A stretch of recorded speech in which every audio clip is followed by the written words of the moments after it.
Jeepney drivers are not satisfied with the big fuel price rollback today. A transport group held a protest to air their grievances. Nasa linya si Chill Emprido ng Abante para sa detalye. Siya, ano ang sentimiento ng mga nagprotesta ngayon? Ay sinalubong nga ng grupong Piston ang panibagong rollback sa produktong petrolyo sa pamamagitan ng 1 kilos protesta.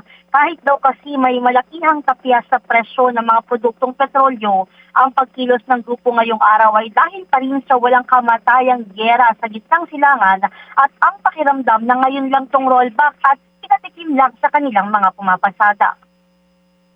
Nang una sabihin natin, nagbaba sila ng dalawang sunod na 2025. Hindi pa sasapat yan. Kasi yung pagbaba ng ganyan, parang pangingisgungon lang eh. Tapos pagka tumira na naman ang digmaan, bigla na naman silang tataas. Kasama rin sa binakbakan ng grupo ang pagkasawi ng isang rider sa pagkuha ng ayuda.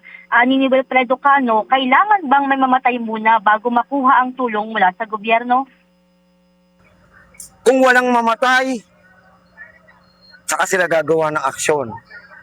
Samantalang nung wala na sila, wala pang namamatay, pahihirapan nila. Kung saan napupunta ang mga kumukuha ng ayuda. May umabot naman sa halos 100 ang nakiisa sa MD Bajoda at nagtigil pasada ngayong araw para sa panawagan na ibalik sa dati ang presyo ng krudo at pagtanggal sa excise tax sa langis.